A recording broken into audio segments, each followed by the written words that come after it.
Hey guys, I got an awesome episode for you today. We got Mark Benoit, who is Linx Digital's lead account manager. He has a ton of knowledge when it comes to YouTube ads, and he's seen what works and doesn't work.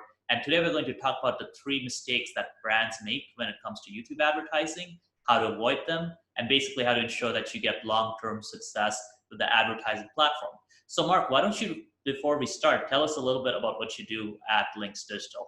Yeah, happy to. Thank you for the kind introduction, Sash. I am, like Sash said, I'm the lead account manager at Linx Digital. That means 2 things. One, I have the actual accounts. So I'm servicing anywhere from 7 to 10 accounts at a time. And then beyond that, I'm overseeing the rest of the account management team, making sure that they communicate and execute the strategies that Linx has in place for YouTube advertising. Got it. Yeah. So basically, what's the difference between an account manager and a media buyer?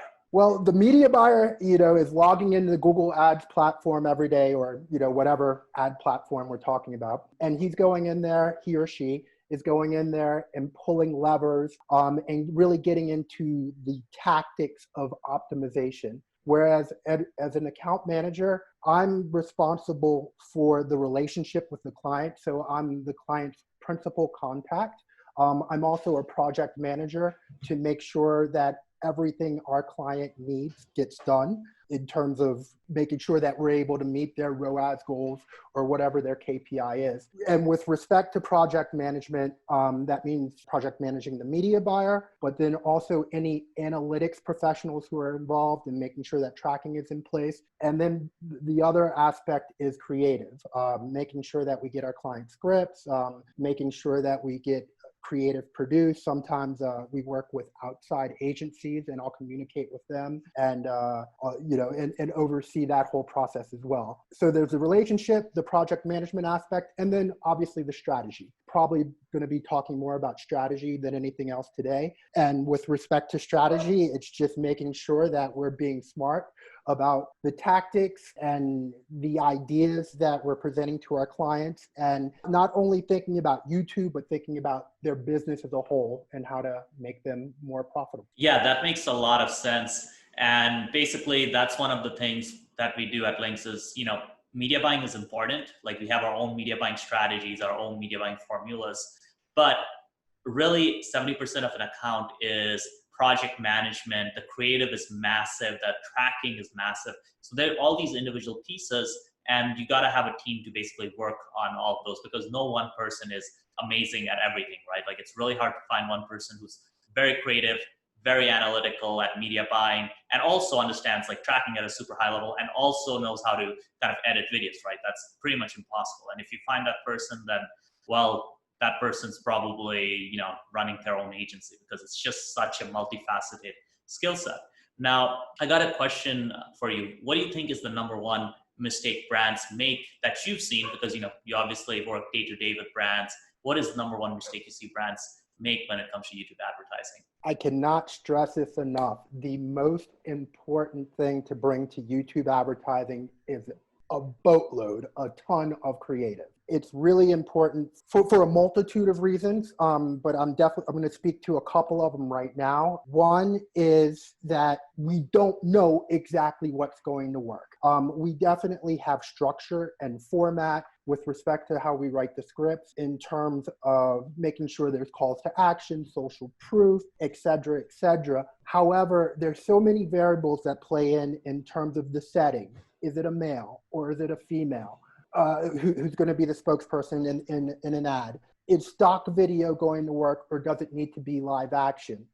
The best way to approach YouTube is to be prepared to develop tons of different types of creative so that we can test. And then beyond the fact that we don't know exactly what's going to work, the other aspect of it is when something does work, it will eventually fatigue. We need to have creative in the queue that we can fall back on to keep performance going well. So how do you and our creative coordinator solve this creative issue for brands that don't have an in-house creative team, that are not able to shoot videos? How do you resolve this? One of the first things that we'll do is we'll analyze the brand We'll analyze any existing creative and how it performed if they've ever done YouTube before. And we'll definitely analyze what has happened on Facebook. However, what works on Facebook won't necessarily work on YouTube.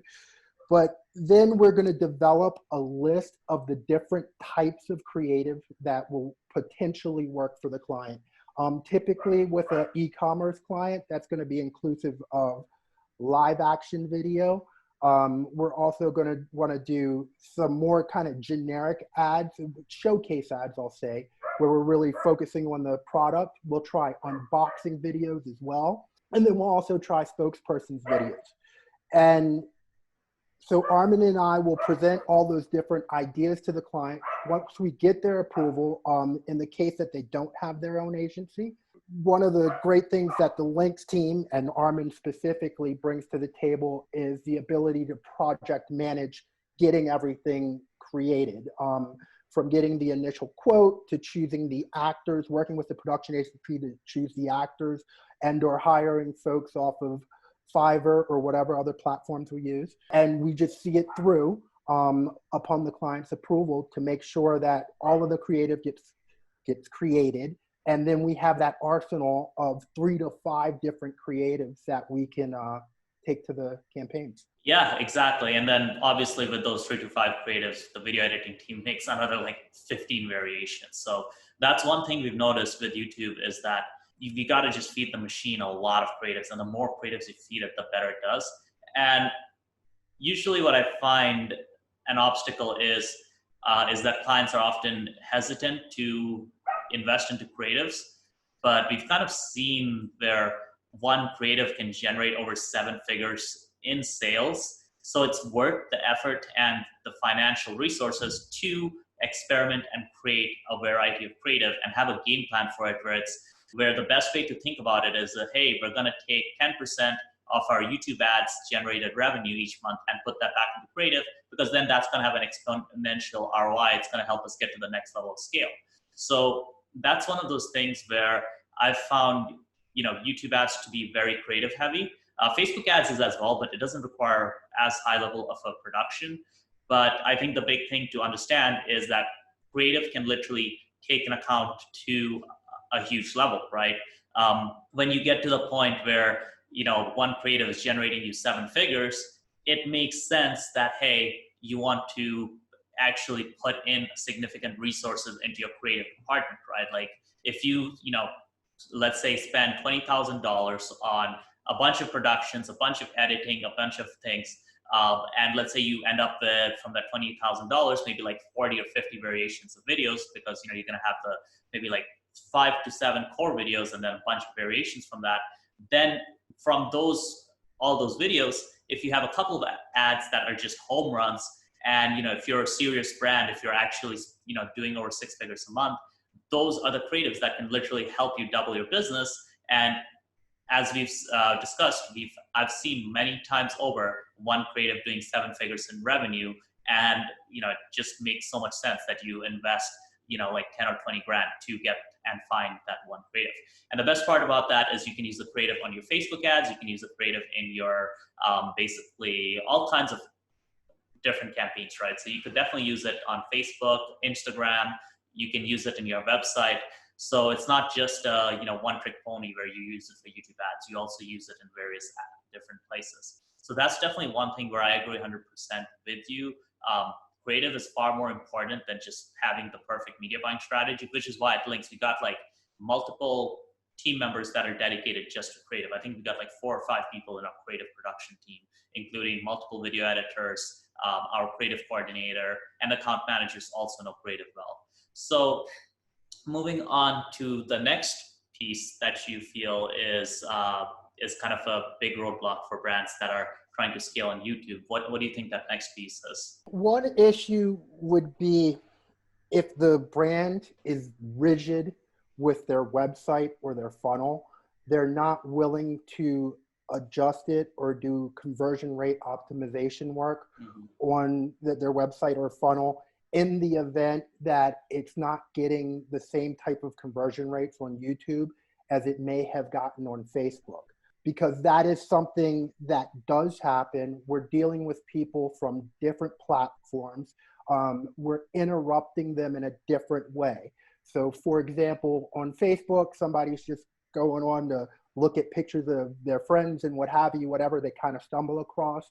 And that interruption might be much more accepted than when it is on YouTube, because the people who are going on to YouTube are often much more focused. They're going to look for how to cook a turkey, or looking for a course on Excel, whatever it might be, but they want that answer, they want it fast, and they want to get right into what they were planning on doing. And the interruption that we're providing is on YouTube versus Facebook. The user has a different mindset when they click through, and therefore their behavior on your website or your funnel may very much be different. So we not often, but there's been cases where the client's funnel that has been performing well on Facebook is not performing with the same conversion rates on YouTube. And at that point, we need the client to adjust and do some conversion rate optimization work, using tools like Hotjar, bringing in experts to adjust the website, because often after we make those adjustments, things start to pop and it starts to work. But the clients who have not been willing to make those adjustments, it really leads to a significant roadblock, and could lead to the channel never really working as well as it could for them. Yeah, absolutely. There's definitely huge differences between Facebook and YouTube. For one, YouTube is a platform for high scale, and it has a lot more brand awareness piece to it, where, YouTube, if you're spending significant amounts, you're getting in people's faces. You're literally like, they're about to watch a video and your ad pops up. So it's very memorable. It drives a lot of organic traffic. It drives a lot of search and paid search as well. And it also increases the performance of your Facebook campaigns. However, where YouTube is different is that sometimes people have a different mindset, and you can't just go in and expect to copy and paste your Facebook funnel and expect to have the same results, right? For one, YouTube is not that great for super low ticket stuff, so which is why we try to bring on clients that are selling more expensive items. And number two, the conversion rates may vary, as you're basically, you have two different traffic platforms with people having two different mindsets.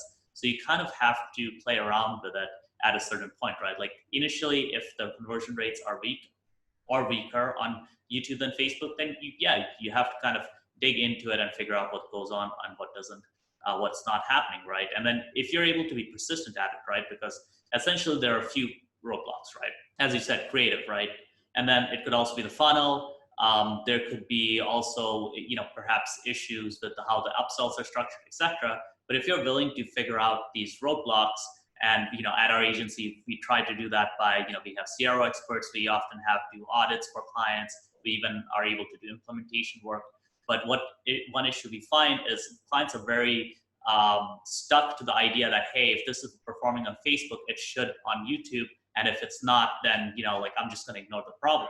And I think that comes down to a lack of basically clarity on the fact that, hey, different traffic platforms can be different in terms of conversion rates. And you kind of have to approach it as like a problem-solving method and have a very long-term view of it, where it's like, okay, maybe this isn't working. Let's adjust some things and keep going. There isn't any secret media buying strategy that will do better than, basically just having the fundamentals in place, which is basically you got to understand the platform, you got to have great creative, and you got to be willing to adjust your funnel. And then obviously you have to do the best media buying practices, which at Linx, we're always experimenting, trying to get that 1% edge wherever we can with media buying. But it's important to understand that media buying is one piece of the puzzle, and there are these other pieces of the puzzles that you have to understand before you start kind of trying to tackle YouTube ads, right? So what do you think is the third piece of the puzzle that people often miss out on? I think if you're going to use the YouTube platform, you have to have realistic goals. You have to take into account a lot of the things that Sash just mentioned. So, and some of those things he mentioned are the lift that you're going to get in terms of search, the lift that you're going to get from Facebook, and going back to the main concept, having realistic goals, specifically realistic KPIs. So like an e-commerce brand can't come to YouTube and expect a 4 or 5 ROAS that they're getting on search, because you're dealing with different type of ad. Whereas on search, you're dealing with hand raisers. People are basically saying, I want your product. They're looking for your product, you know, assuming you're bidding on the right keywords. On YouTube, we're obviously interrupting them. We're doing it in a targeting manner. So when you're creating your YouTube KPIs, it's important to factor in the impact that it's going to have on search, for your overall branding, the awareness that it's going to bring, and make sure that they're realistic goals that are achievable. And obviously, our team, we're going to work hard to achieve those goals. And we're going to pull all the right levers and put in place all the right targeting. But if the client is overly unrealistic and is expecting the same type of ROAS that they get from search, that's going to be problematic, and they may not have the patience for the platform to work properly for them. Yeah, it's basically like treat the platform as its own. It's amazing for scale and you can acquire a lot of customers. However, on the front end, perhaps your margins won't be as great as, let's say, Facebook at a lower spend, right? Like Facebook at 300, 500 a day, you can get an amazing ROAS. On YouTube, you could spend $5,000 a day. Your ROAS won't be, mind-blowing, but what you will get is you'll basically get extremely consistent and profitable sales. And if you have the right business structure, it's basically like an endless flow of sales to allow you to keep selling to them. However, businesses that are just focused on front-end margin, which a lot of lifestyle or smaller brands are, you usually have a better time on Facebook, because Facebook's really good at finding those precise customers. And at low spend of $300, $500 a day, Facebook just does really well. However, YouTube's where you want to go mass market, because Facebook, you get stuck pretty fast. And then once you try to go higher, your basically ROAS just tanks. While YouTube it's a lot more stable and scalable, and you don't have ad account issues. So YouTube is very, the brand that has a really good creative, a really great product, and they can basically afford to acquire a customer at a slightly higher cost per acquisition. YouTube can be used to just basically go, viral and just blow up your brand. However, it's important to understand that these platforms are different. And basically with YouTube, you're getting far higher quality traffic. People are going to remember your brand. And let's be honest, what's the last time you remember a really good Facebook ad? Not that often. I bet you can remember your last few YouTube ads that were memorable, right? I bet you remember really great YouTube ads. So if you look at Dollar Shave Club, if you look at some of these other e-com brands that have gone viral with YouTube ads, their ads stick in your mind, and people in fact comment on those ads, be like, hey, this is the best ad I've seen. On Facebook, that's very rare, because in Facebook, they can just scroll past it, so it doesn't really have the same impact. While on YouTube, you kind of have to be there. You listen to the audio is playing automatically. It's right in front of your face. You have to press the skip button. So you get far more of that strong long-term brand impression. So you do get the direct ROAS on YouTube, which is what we do at our agency. We've generated over $30 million with that.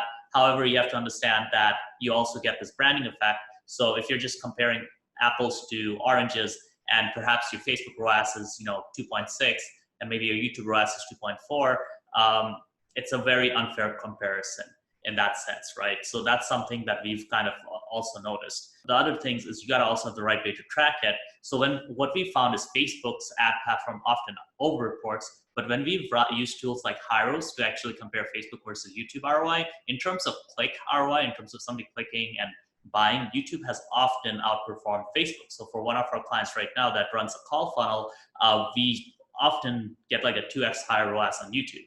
On the other hand, if you look at Facebook Ads Manager loves to take credit. You got the 1 day impression, basically you got the 1 day impression that's counted into your ROAS on Facebook. And when we take that away, we often see a completely different ROAS. So it's really important to understand that, hey, number one, you got to use some sort of central tracking platform. And number two, don't compare apples to oranges. If, YouTube and Facebook are completely different platforms and they work differently, there's no point in being like, hey, I want this ROAS on both platforms.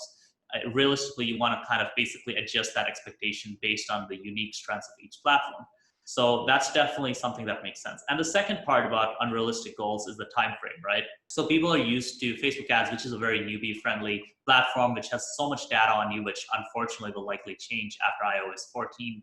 And they're used to that, and they're used to getting quick and easy sales at low spends, right? So a new, brand like that's probably at the 5-figure a month mark, they'll come into Facebook ads, get some good results, and use that to scale to 6 figures a month. Now they get into YouTube ads, and now they're expecting that same easy results because now they're trying to push their business to 7 figures. They realize they can't just do it on Facebook alone, and then they spend $1,000 and realize that hey, they haven't really hit profitability. And the truth is that hey, YouTube's going to require more work, right? Like it may require like a month of optimization and testing. It may require a few $100s a day of ad spend for a few weeks before you start kind of building momentum. And we've seen that consistently, right? We've seen that, okay, you need that ad spend to figure out this creative is working, this creative is not. You need that ad spend to figure out where the roadblocks are in the funnel specifically for YouTube. And as you go through that ad spend, you're figuring out what works. And sometimes, yeah, you can immediately week one be profitable, and those times are awesome. Usually it takes 30 to 60 days to really gain momentum. And we've seen that with our best clients. Like the same client we mentioned right now that's getting, last month they did over $1 million with YouTube ads, directly attributed to YouTube ads from inside hirers. That same client, the first time we ran YouTube ads for them, it took them 45 days to even hit any kind of profitability. For those 45 days, they were losing money. We were spending hundreds of dollars a day. And then once they hit that profitability, they made that money back like bam. So it's really important to understand that, hey, YouTube requires that initial testing and tweaking and figuring things out. It's not like Facebook where it's extremely good at finding initial customers. The YouTube algorithm really takes more time to dial in. The targeting options are a lot more complex than Facebook. There's a lot more types of targeting options. And the targeting options aren't necessarily this is the best type and this is the second best type. It's more like there's a bunch of targeting options and a lot of them are really good. However, none of them are like the best by far, right? It's not like Facebook lookalike audiences where if you have that lookalike data, you can immediately start getting profitable sales, right? So because of these factors, it's like you got to have realistic expectations about YouTube. You can't expect it to be day one. And that's kind of a reason why we only take on people who have bigger businesses, right? Typically, we work with clients who are doing at least 80K a month if they run an info business. And if they run an e-commerce business, they're looking at least 200K a month revenue, because if they're not doing that, it's going to be hard for them to bite the bullet in terms of the creative cost, in terms of the testing cost. And we're really looking for people who want to scale from 200K a month to 1 million a month. We're not looking for people who are trying to scale from 10K a month to 50K a month, right? Because in that case, you can definitely do YouTube ads on your own and still make it work and still make it work really well. But as an agency, it just becomes really hard to deliver results at a rate that would be fair for us and basically fair to the client. So yeah, does that kind of cover it, or what else did you want to cover? No, that does cover it, Sash. And I think you wrapped that up about unrealistic goals really well. The one quick thing I'll add in is seeing YouTube as part of, from a multi-channel perspective.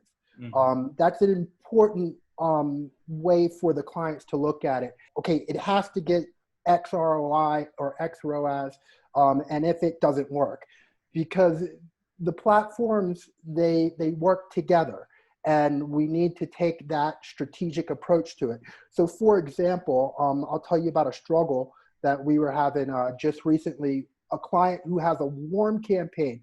He's running Facebook traffic and YouTube traffic to his funnel. And we're running a warm campaign, and this client very much does not want us to include view through conversions. That warm campaign had over a 3 ROAS with view through conversions, but was hardly profitable if you only looked at click through conversions. The fact of the matter, though, is a lot of the people who had come from Facebook now got retargeted on YouTube. They're now going to buy the product because they got reminded by YouTube. So there's a lot of value in what YouTube was providing. And what I now need to work on this client with is taking more of a multi-channel perspective versus being dialed into each channel has to perform on its own, and each channel is an island. Instead, we're an archipelago, if you will. And that's the way that we should all strategically look at our digital marketing campaigns? Absolutely. I think the biggest thing is money in, money out, right? And it's really important, as you said in that case, to understand that, hey, if somebody's seeing a YouTube ad, right, like a lot of times they're not going to click on it, right, because they're about to watch a video, but it does remind them of the product. So if you're running warm campaigns on YouTube, yeah, you're perhaps not going to get the highest click ROAS, right? Because if you think about it, right, like if I see something I've never ever seen before on a YouTube ad, I'm more likely to click on it because I know that, oh, I may not see this ad again. I may lose out on this opportunity. However, if I actually see somebody I know, if I see a brand I know, I might think to myself, okay, I actually need to buy that. I'm going to do that this evening, but I don't feel that pressure to click on it because I already know the brand. I have the URL. I know exactly where to do it. Or maybe if I get hit up on Facebook, I'll click on it. In my opinion, people are definitely more likely to click if they see a cold product that they've never seen before and they want to buy it versus a product or brand that they already know, in which case it kind of, it just basically pushes it ahead in their mental agenda, right?